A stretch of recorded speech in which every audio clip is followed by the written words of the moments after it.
Welcome back to another video. Today we're at Right Away Lending with Paulina Flores, and we're going to sit down.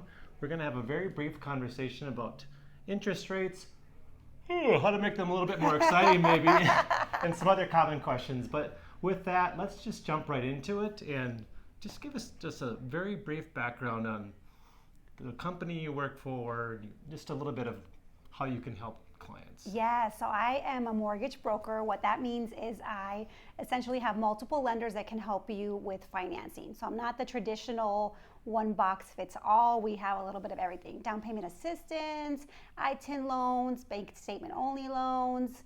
What? Yes. ITIN? So I'm going to be the devil's advocate. ITIN. If there's any time there's an acronym or something, maybe someone doesn't know what that is. So that's true. So ITIN is for individuals who are not legally, they don't have like a social security here, but they have permission to work here. Yep.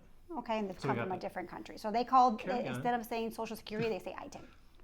Just want to make sure everyone has. No, but sometimes the jargon is, or this language or acronyms, it's acronyms or alphabet soup. So I just want to make sure we're not down that path. Yes. So, and I could talk a little bit more about that in the when I talk about the down payment. But we do the ITIN, the bank statements, and then your regular FHA, which is a first-time home buyers homes. The VA for the veterans, and any of those USDA loans for the rural areas where population is very minimal.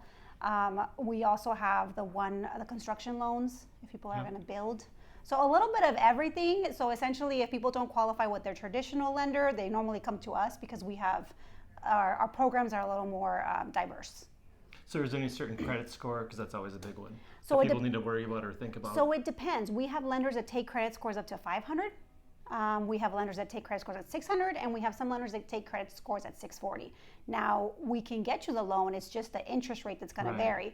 Obviously, if you're at a 740, you're going to get a better rate than if you're at a 500. So. Well, actually, let's dive into that just slightly. So the typical buyer out there is, how can I afford, I can't get approved for this loan because my credit score is low or I have too much debt, or what are some of the things that they should be thinking about? Definitely giving us a call, having a consultation with me. I have a couple tricks up my sleeve that I can get boosts pretty fast on credit scores, because you'd be surprised, like the minimal things, like for example, adding your utilities to the credit reporting. So you would call like your electric company and you would say, can you please report my payment history to the credit bureaus? That's positive history because you're balancing positive with negative history, and you want more positive than negative, and that's how you get a boost. Right. So that's one thing we do. So we have like several options to help people. The credit really is not really an issue. Credit is fixable so fast. It's the down payment.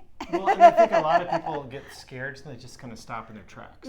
So then they don't do anything. Because they're embarrassed. Nobody wants to talk about, they were late on their payments, they got repoed, whatever. It's not the sexy talk, It's not the sexy talk. It's like pulling strings out of people. But we do have, like, if I can't help you with 3 quick fixes that we have, then we'll send you to our partner credit restorations, and they're very affordable, and they boost our people in like 60, 90 days.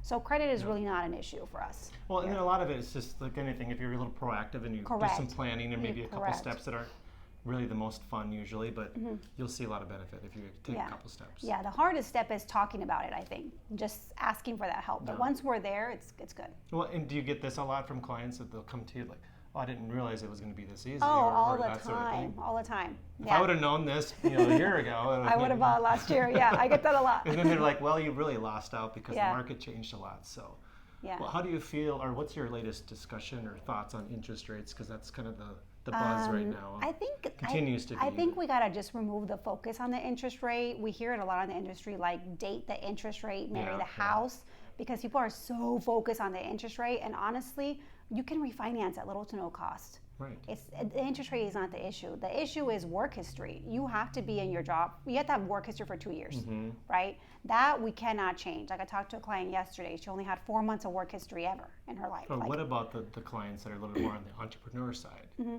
I love those. So because it's a little bit harder to show consistent income. No problem with us, because we just do the bank statement only loans. So we take either 12 months of bank statements or 24 months of bank statements, depending on their credit score, and we do like this fancy calculation of an income. So we don't have to worry about their deductions. Like if they're heavy deductors, we can do bank statement only loans for them. Well, that's awesome. Well, so we talked a little bit about, Yeah. you mentioned down payment, but Yes. let's touch on that briefly. You have to have 20% down, right? Every 20% down. It used to be the old days, but so I It think so there's a depends. lot of people that probably still think that's their only option. They're trying to squirrel away a few dollars every Yes. month and It's- never really getting ahead to get to that Yes, point. correct. It's 20% down if you're buying an investment property. Now, if you're buying, But if you're not getting a home yet, you're probably not buying an investment correct, property. So correct. But if you're a first-time home buyer, you've never bought a house, it's either 3% on a conventional loan. That means that you have a higher credit score if you're doing a 3%, or a 3.5% if you're doing the FHA lending, which if you have your credit score like 580, 600, we can do 3.5%. Now, if you have a home, but you want to buy another primary residence where you're moving to another house because you want to, more rooms, you need more space, then at that point, you would give 5% down on a conventional. So there's different options. So then if you don't even have the 3%, the options are... Yes, so there's different options. There's 3%, there's 3.5%, there's 5%, there's 10%. No, so, no there's of that, 20. say it's 3%. Okay, And client A doesn't have the 3%. okay. What are their options? So we have two options. We have down payment assistance grants, where it's almost like applying to college when you're applying for a scholarship. So you go through an application process where they fill out an application, they turn in their income docs, they have to meet with the counselor. The counselor goes over financial literacy with them. College. a little Yes, it is exactly like applying for college and getting a scholarship. So the bit. grant. Without the fun of the going to the games Yes, and the correct. So it is very social activities. it is very intensive. You have to be very proactive. It's not for the people who don't want to do paperwork, for sure. There is an income limit on that by household. You have an income limit. Some of those grants have stipulations that you have to live in a home for a certain amount of years. You can't do this, you can't do that. Some of them have stipulations in the area you buy. That's the grant side. Now we have down payment assistance, that's the repayable loan, where they give you a loan for the down payment. Now these are nice because it's a 10-year loan, and it's instead of bringing $15,000 to the table, you're just going to get a payment of $140 a month, which for some people, $140 a month is a lot more accessible than saving $15,000. Right, so then they're paying that off versus Correct. squirreling away that $50 a Yes. month or whatever it Yes. is, and then it's 5 years later, and the market keeps Yeah. changing as well. It keeps going up, and they never get ahead. So. Correct. And with that program, they can refinance after a year. There's no income limit, so you can make $50K or you can make $100K. It doesn't matter. You could still, it's a repayable loan, so it doesn't, as long as your credit score is above like the 600 margin, you're at the 600 and above, you're good in that aspect. That's some great options. But it has to be your primary residence. So you don't have to be a first-time home buyer, but it has to be your primary residence that you're moving into. And then the other option is calling up Uncle Joe down the Yes, street, right? or And- grandma. I get a lot of grandmas. A lot of grandmas, they will gift money. I just had a grandma who gifted 10 grand. She's like, I'm going to gift my grandson $10,000. I'm getting ready to pass, and I'm splitting my assets or whatnot. And they write a gift letter, and they just wire that money to the title company at the closing table. That's the brilliant option. So call up a grandma down the street, and maybe someone else's grandma if it's not yours. Yes, really. That's always an option. But like Yes. what I want to make sure is clear for a lot of people out there is that they think they have no options. Yeah, and there's so many options. Too many. I mean, everybody has a different story, but there's so many options. And it's a lot of game of math. I always think of too, because you have, if you're not in the market, Yeah. you're chasing it, and it's growing, it's staying ahead of you. So if you can jump in there, and then you could maybe pay off that first loan or something too, the free money. Yes. Then you can get ahead. And it's an Make asset. equity. It's definitely an equity game. We have so many clients that buy one house after the next, and they're building this passive income at a very young age because they don't care about the rate. Right. They're not focused on the interest rate. I mean, they care, but they're not focused on it right now. So they're building wealth while using these assistants. Well, makes right, sense. but even as the buyers again out there, is that if you're waiting because the market and you think the interest rates, because there's so much talk about that, Yeah. you're waiting for that, you're losing out on all the other advantages right now Yes. because the leverage you have, as the rates come down again, assuming they do a little bit, Especially with seller the concessions. competition's going to go up a lot. Right now we have a lot of seller concessions, which means that the seller is willing to pay your financing cost for the loan. Your title fees, That's a good your point. escrow is property tax and insurance. Because closing costs is always a big one too, because especially if you're newer to the process, down payment is maybe foreign. Closing costs, I don't know what Yes. that is. What does that and entail? people think it's just the down payment. It's not. It's the Yeah. down payment. It's title fees. It's the escrow rebuild. It's the closing costs. It's appraisal. It's inspection. There's so much involved that goes into buying a house. But if you have the seller concessions, it helps you with that piece of it. Mm-hmm. You know, so right now I That's think awesome. it's a great time to buy because your rate might be, a little bit higher, but you're having the buyer pay for your costs. So instead of coming in with 30 grand, you're coming in with like 15. Well, I always look at it like, well, you can refinance the rate down, but if you pay, $500,000 house or something, and you're in the house, you can't go back to the bank and say, well, the market's shifted now. Can you move that down to 450 or something right now? Yeah. You can't You can't. refinance You can't. the dollar value. Yeah, exactly. So if you can lock in there and remove the competition a little bit, and get your loan. Yes, and that's another thing. There's not really a lot of competition. In 2020, we were seeing people, there was like 30 offers, 35 offers on one house. People were like saying 75K over asking. And now you go see these homes and they don't even have offers. So you're the first offer accepted. I'm sure you've seen some memes on Instagram or I've even done something like this on my account is the two examples, a year ago and today, and how it was, say, 450 was the example, and then it went for 5. And then now it's, and the rate was lower, but now it's 450 and maybe it went for 440 or went a little under. And then over time, it's like the payment's almost equal, but then you're in the house. I've seen some stuff that's like really good for buyers. Like I just had a buyer who got into contract. The house was being for sale for $390, and she put an offer in for $375 with 3% seller concessions, and they took it. That's awesome. So that's like under asking plus paying all your fees. Like that's amazing. Well, but then look at how much she's like saving by that versus if it was a year ago. Correct. By not being afraid of the interest rate. Exactly. And then at that point, the interest rate is just, it's not something we're focusing on. We're focusing on seller concessions. We're focusing on down payment assistance because in 2020, they had stopped the funding. They weren't giving the funding.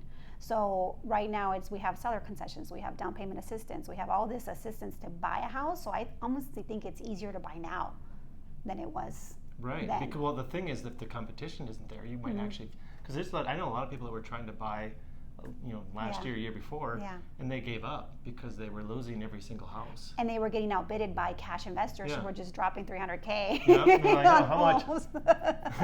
Well, guess what? All those so, investors like, if you're one are of those selling guys now. out there right now, either the investor or you probably ran into one of them. So it's like interesting. And now those investors are trying to sell. I have a lot of those investors trying to get rid of those properties now. But that whole interest rate conversation, people sometimes do get lost in just like what you hear in the media, or it's like if I said I'll give you $100 for free, and you just needed to like, I don't know, move over to this sit over here. Sometimes I don't know, that's free. What's funny it's is just too easy, or it doesn't make sense. They're so focused on the interest rate for the house, but they don't. I ask my clients, like when they ask me about the interest rate, I'm like, what's the interest rate on your credit card? And they don't know, and I'm like, you don't know what the interest rate is? I'm like, let's pull that up on your phone. They turn on, I'm like, that's 24%. I mean, if we're talking about fives, we're in the fives right now, right? Well, I am at least. I don't know other lenders. I'm in the fives for somebody with a decent amount of credit. So if we're talking about 5%, comparing it to 24% on your Discover card, that's huge compared to 100% interest on your rent, because that's not yours. What if you had a $300,000 house at like 10% interest, or a $500,000 house on like, just a couple of points less than that? It doesn't really make sense. Yeah, it doesn't. If it was the same exact house and everything, but we could really go into that for. I know, we really could. So I think it's like a lot of people are so focused on the house rate, interest rates, because everybody talks about that. But we're not. You ask them what their interest rate is on their car, they have no idea. Interest rate on their credit cards, they have no idea. Interest rate on their student loans, no idea. Yeah. All those loans and financing are still higher than a home. Yeah. So. Yeah, it's interesting. So I guess just to kind of summarize, don't be afraid of the interest rates. There are options for down payment. Anything else we touched on? That was kind of the highlights. I think it's like don't sit there and wonder and believe everything you see on social media or the news or whatever. Ask because everybody's situation is different. That's probably the third piece, is just don't be afraid to make the first move, reach out, make a phone call. we're here waiting for you, just waiting impatiently, like we're waiting in high school for that girl to call us. Like, when is she gonna call? Yeah. I never had that problem. I was a dork in high school. I was I right never in the middle. called anybody. It's another video. We'll talk about that next time. But, yes. with that, we'll go ahead and end there. And if you want to reach out to Paulina or myself, Yes. I'll have everything on the bottom of this video. And make sure to follow us on Instagram as well, because we always do all kinds of fun stuff there. We're not completely shy about sharing information and having fun along the way. That's right.